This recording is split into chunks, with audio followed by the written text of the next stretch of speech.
Okay, welcome to today's talk, ladies and gentlemen. Here I am on my second talk on my walk today, and like I said, my selfie stick broke. I'll see if I can glue it back together. So this is going to be jerky as I'm holding this thing in my hand. That's bad, but I'll do what I can. The topic of this talk is going to be the birth of a conspiracy theorist, and the episode is going to be called something to the effect of drag queens and gender pronouns.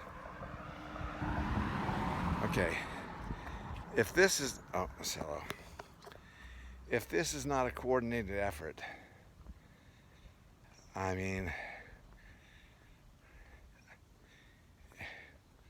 well, let's just say it's clearly, obviously a coordinated effort. All of a sudden, out of nowhere, every time you turn on the television, even YouTube, I see the same drag queen advertising. I didn't have to do a show. I need defendable internet. And blah, blah, blah, blah, blah. What? When did drag queens become the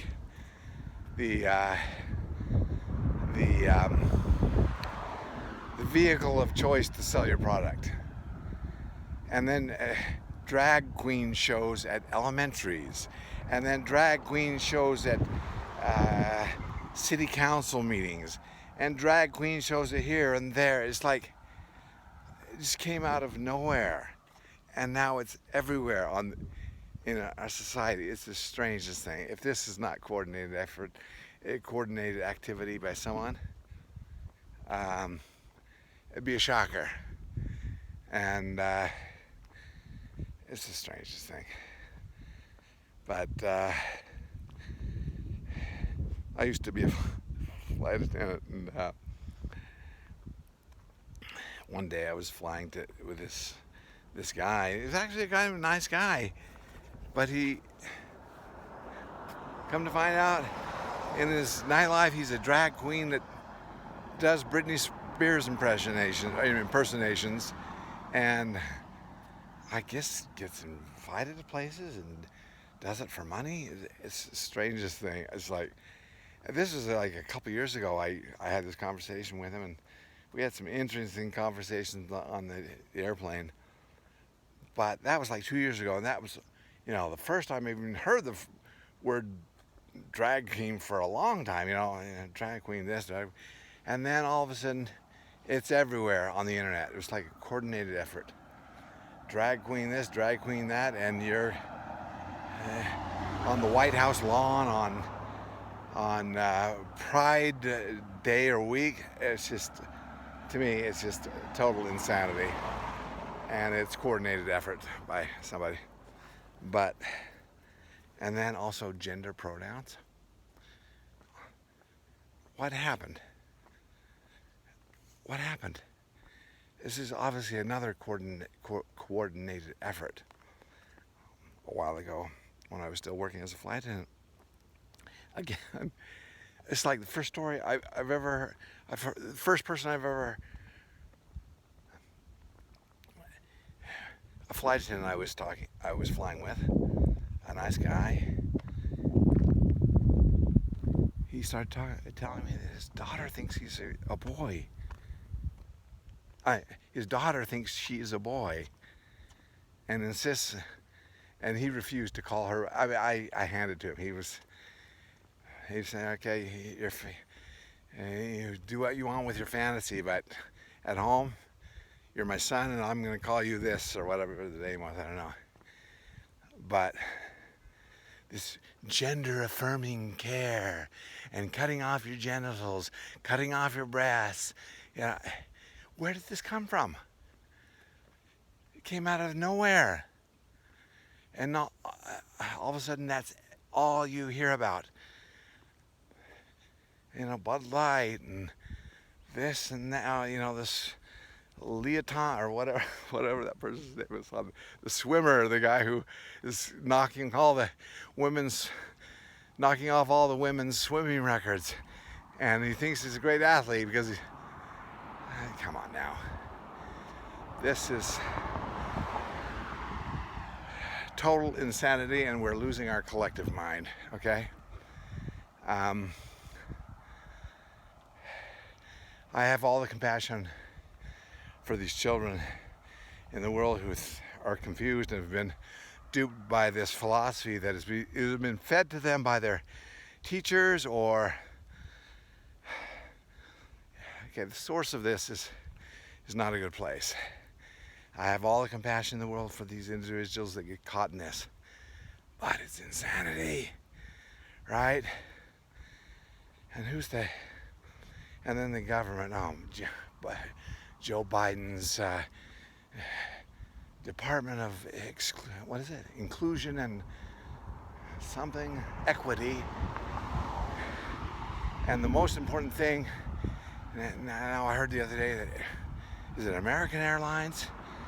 They are dedicating, the next set of pilots, the first box that has to be checked on their applications is not whether they can fly or not their qualifications. Are they the right gender or marginalized group or whatever? It's total frickin' insanity to me, and we are losing our collective minds in this country, if you ask me. And Biden is the great enabler. I think, I mean, he's an empty suit, of course. But what empty suit has done has allowed these fringe groups to take control and are getting through their agenda. Now the getting is good, and they're gonna get as much, legislation through as possible to get as many woke judges, as many woke oh my heavens, it's just total freaking insanity to me. And maybe not even just our country. I mean, it's not just our country, it's infecting every country to different degrees.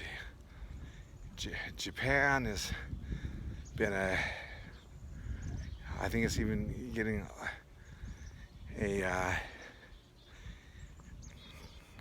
for the longest time in Japan, they've been kind of friendly to this kind of attitude, but I mean, you turn any program you turn on in Japan, it's almost like if there's not a guy on there presenting quote unquote thinks he's a woman, every program's got 2 or 3 of these on there, and that's how they're catapulting their careers in Japan. I don't know if they legitimately think that, but they're at least making, for economic reasons, it sells and it gets them on television, so they are playing this to the hilt, and even in the schools they're getting just about the United States. So I don't know. If I was raising children in today's world, I would homeschool. I don't think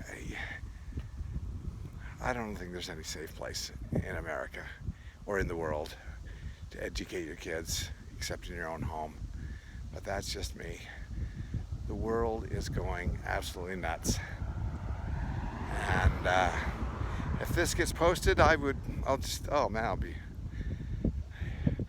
YouTube doesn't pull this, I'd be very surprised, but I'll wear it like a badge of honor and post it on Rumble if I have to. A place that's freedom of speech friendly. Anyways, that's my conspiracy theory for today, and that's how conspiracy theorists are born. You take notice, and you don't doubt your lying eyes. Okay, January 6th. Violent protest? No. A strange FBI-looking gentleman trying to work up people into, we're going inside! Yes. Lots of FBI agents on the ground pretending to be rioters. Probably half of those with MAGA hats. Down with Trump! We're going! Anyways, this is total insanity. And on the positive, I'm hopeful for 2024. If Trump doesn't get in, which I hope he does, I'll take RFK Jr. He's a man with a spine and is not afraid to say what he thinks, and I love him. And DeSantis, although I love what he's done in Florida, he wouldn't be my first choice as president. I'll take him. I mean, there's so many candidates that I would take in 2024. I'm hopeful that we get this country turned around. It's total insanity. And thank you for listening. Bye-bye.